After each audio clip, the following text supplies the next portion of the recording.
Hi everyone, welcome to Simply Sophie's Beauty Essentials and Sophie Soaps and Such. I am your mixtress maven, Sophia.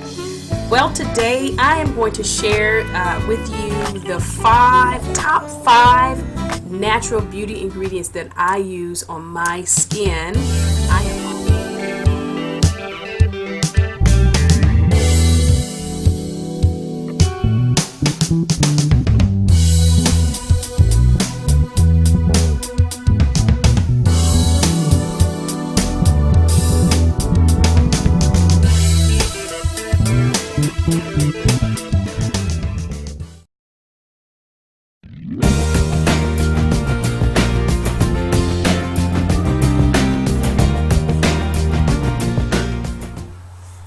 Okay, I am back. Now, what I'm going to do is I have written this down. You know, I generally am all over the place.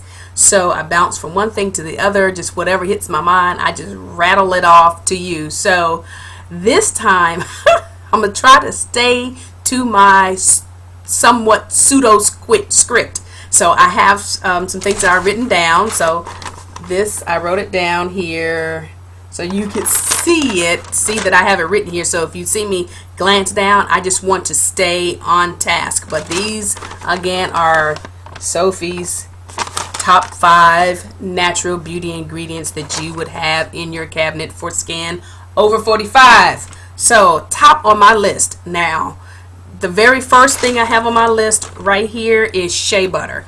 I use shea butter for everything. I put shea butter in my body butter, in my hair butter. I use it directly on my skin. I use shea butter in my bath melts. I do all kinds of things with shea butter. So I generally will go and buy a big bulk tub of shea butter, or I'll order it. Well, actually, the truth is I'll get it from a friend of mine who brings it in from Africa. So I generally buy it in huge quantities because I use so much of it. So again, my very top number 1 ingredient that I use on my skin and on my hair is shea butter. Now you can put a slash there and say cocoa butter too, because I use cocoa butter but not as much as shea butter. So that's number 1. Now let's number 2. I use olive oil. Now, I use olive oil for everything as well. Sometimes I use my olive oil in my body butters. Sometimes I don't. I mostly use it on my hair and directly on my skin and in my cooking. Number 3, milk slash yogurt. I use milk in all of my skincare preparations. I use milk or yogurt. The best yogurt to use, I believe, is the Greek style yogurt. I think it has more cultures in it, but to me the top yogurt to use is Greek style yogurt, and I use the milk and the yogurt interchangeably.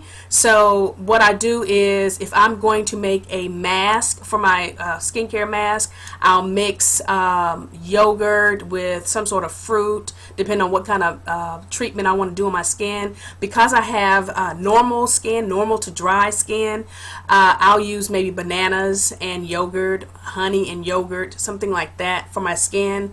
And sometimes I use evening primrose and a little yogurt and a little milk. And a little milk or honey. That works really, really nice for hot, skin that has starting to go through the change. So that's really good. But number 3 is the milk yogurt combination. Now you can use milk in your bath water too. Milk helps to loosen some of the what's the word I want to use? Some of the dead skin and oil and deeply embedded dirt out of your skin.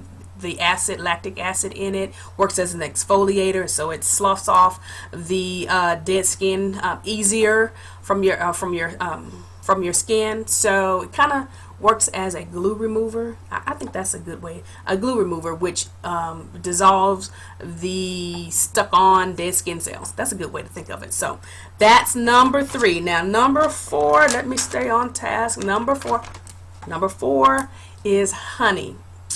You got to have some honey. Like I said before, I use milk and honey on my face.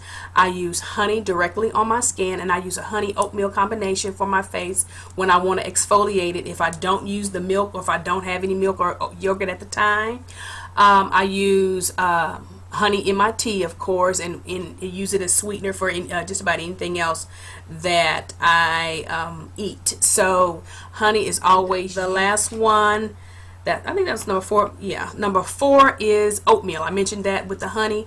So I do oatmeal if I want to exfoliate, like a cleansing grain. A cleansing grain is our grains. It's a dried cleanser that you use. Let me get it right.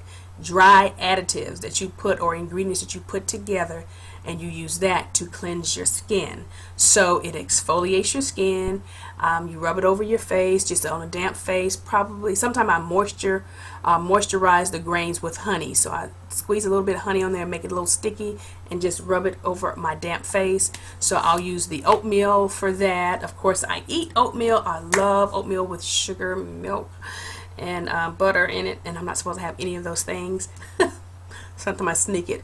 I use oatmeal for that. Now you can also use cooked oatmeal as a mask on your face. So you cook it, let it cool just a little bit. Don't want to put it on your face and burn your face, and just set with the oatmeal on your face, and it helps to moisturize your skin. And then you can kind of rub it around your face and get all of that other gunk off. So those are the top 5. I think I got shea butter. Number 2 is olive oil. Number 3 is milk. Number 4 is, what is it? Oatmeal, yeah, honey. And then number 5 is oatmeal. So I had to look and see. Number 5 is oatmeal. Now I tell you what, honorable mention. It didn't make the top 5 list. It probably should have. Should do top 6 is aloe vera.